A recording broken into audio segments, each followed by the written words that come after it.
How's it going, people? Welcome back to our channel with some more Arsenal transfer news, transfer updates, discussions, opinions and all that good stuff. Today we have some breaking news on Gyokeres, potentially. Some other news on certain strikers. Arsenal have finally re-signed the player, which is not a great news, but in general it should be good enough for some type of thing, basically.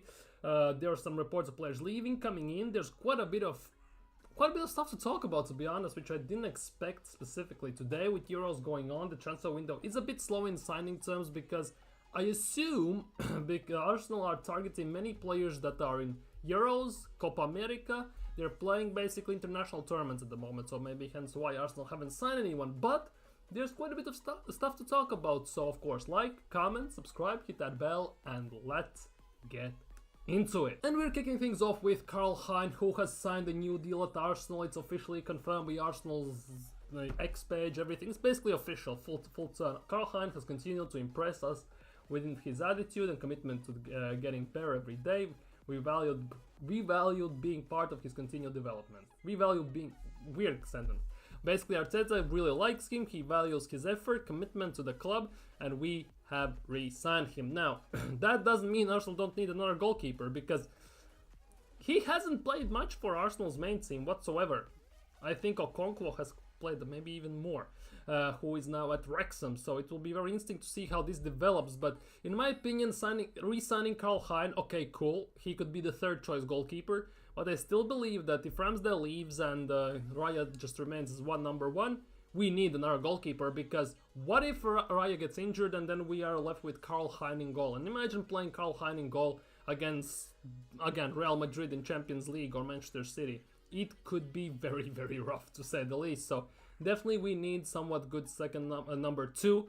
It remains to be seen whether we're going to sign one or not, because the links are pretty much non-existent at the moment with a backup goalkeeper. And this is quite interesting now about Victor Osimhen. Obviously we have been more focused on Gyokeres recently because of the news from Leonino. We're going to talk about that in a second. But Napoli are now willing to evaluate any offers of 100 million euros, that's about what, 90 million pounds, something in those lines, of Victor Osimhen, a figure well below his current release clauses. Obviously there's no concrete offers on the table as of yet, but Osimhen's dream of playing in Premier League, and that is still his main focus. So all remains to be seen what's gonna happen with that, but it looks like Napoli, maybe, according to this report, have realized that nobody's gonna pay what they want, the release clauses, and Arsenal are again allegedly looking the other way, and they need, if they want to sell him, they need to lower the price, they need to accept the terms of teams offering them, and it looks like it might be working like that. This now raises the question, is Gyokeres thing actually a thing now? Because maybe Arsenal's number one target in the striker department is actually Osimhen, and the Gyokeres thing is just a smokescreen, while for Napoli just to kind of start shaking their boots, lower their price and go after him. That is the big question right now at the moment, which I have no idea whether it's true or not. It all remains to be seen. We'll have to follow that, whether actually Osimhen is going to move or not. But it's pretty much stayed clear that he still dreams of playing in Premier League. We continue striker department. Arsenal are now in the race to sign Sergio Guirassy, who has informed Stuttgart that he wants to leave the club this summer, according to Pletzi Goal. Now, he has a release clause over just about 15 million pounds, which is legitimately nothing. In this day and age, in this transfer market, it is nothing. He did incredibly well for Stuttgart this season. He basically scored pretty much goal per game in the ratio. But the thing is, Borussia Dortmund are interested, Chelsea also are interested, and AC Milan are interested now besides Arsenal. Apparently, according to reports, Borussia Dortmund obviously still are the favorites, because obviously Bundesliga doesn't have to move far, but according to this report and some other reports, Arsenal have entered the race to sign him. Now, for me personally, he is not good to be number one. Let's get that out of the way. Is he better than Eddie Nketiah? Well, hell yes, it's hard not to be better than Eddie Nketiah. So if we, let's just say, sell Eddie Nketiah for 25 million, we sign Guirassy for 15 million, we make 10 million, plus he's a good backup, so maybe that could work. It remains to be seen what's going to happen on this front, but obviously everyone knows Arsenal are kind of in the market for the striker, and we have been linked with about 50 already, so It remains to be seen what's going to develop here, because I guarantee you that if Arsenal somehow, some of these rumors about Osimhen, Gyokeres and someone else come true and Arsenal signs someone, nobody's going to talk about Gyökeres anymore. We're going to sign one big player and that will be it. We're not going to sign another one, so it remains to be seen. Obviously, if we sell it in kits, it will now might be reevaluated. Mostly because of Jesus at the moment, whether Jesus become a number 2, whether he's gonna be a backup for Saka on the wing, who knows, how Arteta envisions him now this next season. Because of him leaving, it also we haven't heard much, so all remains to be seen. Gyökeres to Arsenal, I would take 15 million euro gamble if I was Arsenal. The thing is, not as a main guy. As a backup, I can live with that, for sure. And here is the big story.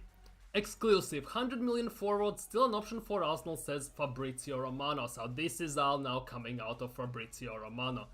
Basically, Gyokeres has been an option for quite some time. According to Leonino, for the last week, it feels like. Arsenal pretty much have done deal and he should be signed. But, Fabrizio Romano has stated that this is not the case. Fabrizio Romano provides apparently a massive update on this, according to reports, and here it is. In the last 24 to 48 hours, we had some rumors about the deal being closed, being very advanced. I also saw something from Portugal, like almost completed. I am told that this is not true, and this is Fabrizio Romano who says it. So basically, it looks like there is. Basically, this report about Gyokeres is 50-50. There is some truth to that, and there is some lies behind that. Obviously, as we talked about yesterday, and some of you mentioned in the comments, there is no smoke without fire. So there's definitely some smoke, but the smoke isn't as intense as basically as the reports were saying.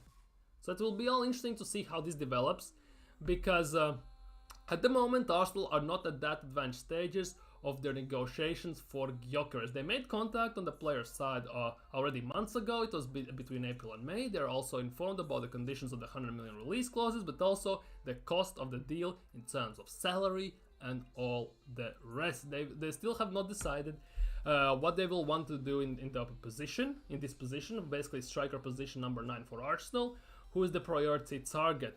They want to take their time and assess the options. So at the moment with Gyokeres, it is not something imminent or close, but it is just an option. I don't think Arsenal will go crazy money for Gyokeres, so it has to be maybe a different structure of the deal, or Arsenal could look at different opportunities. Basically, what Fabrizio Romano is saying, that I would say about 50-60% of what was reported is not true. Basically, the closed deal pretty much, the salary, how it's gonna get paid, the price, how it's gonna get paid. Because according to Fabrizio, Arsenal are informed the salary, the price, the terms, how it has to be paid, and there is interest. Fabrizio has said no, basically that is true. Rest of the stuff isn't true. He's not signed. There is nothing concrete just yet. There is just interest. So basically, our rumors and skepticism on some level, at least for me, after I started kind of putting it all together, actually made sense. And it actually was true that there was some smoke. There was obviously no smoke without fire. There was some smoke, but not as big as they were saying there is actually. So it will be very interesting to see how this develops, because especially what we just read about Osimhen. Because Arsenal allegedly were interested in Osimhen as well, and now we just talked about that Osimhen and Napoli are ready to discuss a lower price, lower than the release clauses. So that all, if all that comes together, if Gyokeres is just a smokescreen and we actually go for Osimhen, fair dues. If Arsenal go for Gyokeres, fair dues. But it looks like Isak is not on the cards because we haven't heard anything about that yet. Although we know Arsenal like to move in silence, so who knows, of course. But yeah, it looks like Gyokeres is not as close as it was reported as of yet. But we will have to follow this for sure, because Arsenal looks like carving the market to sign a proper number 9. It's just a question who it will be. And this is an interesting one. We are talking about Bruno Guimarães here. 100 million Arsenal decision made amid Man City interest as Newcastle snub transfer. Basically what it says here, and you all can see written in bold. Bruno Guimarães' 100 million release clause at Newcastle, for Champions League teams specifically, expires at midnight tonight, June 24th. Basically, as this video goes live, in about, when it goes live, in about 3 hours, I think it is, when after this goes live, or 2 hours, the deal comes, whatever, he's staying at Newcastle. But until midnight tonight, the deal is still on 200 million release clauses are still on the table. Obviously, after midnight times, Newcastle can ask what they want for him. Basically, 200, 500, a billion even if they want to. But yeah, for now, it looks like Bruno Guimarães' release clauses run out as of now, as I'm reading this, in 4 hours as I'm recording this video. So it will be very interesting to see whether there will be last second ditch attempt or he will just stay at Newcastle. Let me know what you think down in comments below. And let's be real, for me, 99.9% chance he's staying at Newcastle. Rest of it basically could be a bit. And we are moving to midfield, the last player for today. Arsenal could now get free run at signing tidy midfielder after Unai Emery makes Aston Villa admission. Basically, we were linked to Fran Merino, that's a different player. Basically, by Mundo Deportivo, Emery has said that there's simply no truth to the suggestions Villa will go for Merino. But that gives Mikel Merino, not Fran Merino, Mikel Merino. Fran Merino was a different player. Sorry for that. But yeah, Mikel Merino could be on the books for Arsenal. Here it is. Arsenal could solve midfield conundrum. Now, there is the case. It's absolutely no secret at all that Arteta wants someone alongside Odegaard and Declan Rice, and Merino could be the solution for the Gunners. Praised previously as tidy midfielder who is comfortable on the ball, Merino has gone on to excel over in Spain since signing for Real Sociedad. Now, basically what Merino can do, he can play number 6 and number 8. He's one of the main guys in Real Sociedad at the moment. Obviously, Barcelona and Atletico Madrid are quite interested, but similarly, just like with Nico Williams, Barcelona need to balance their books before they can even go try and attempt to offer any money for any kind of player. Obviously, Merino has 1 year left of his contract, and he is 28 years old. Now, that definitely doesn't fit the time, basically the age profile Arteta usually goes to, but at some point, for me personally, as I see this, the youth project has to stop, and we need to sign experience to solidify the young talent. We have to improve, elevate it, and for it to become actually a born winner. So basically we talked about Kimmich potentially coming in. Now we're talking about Merino.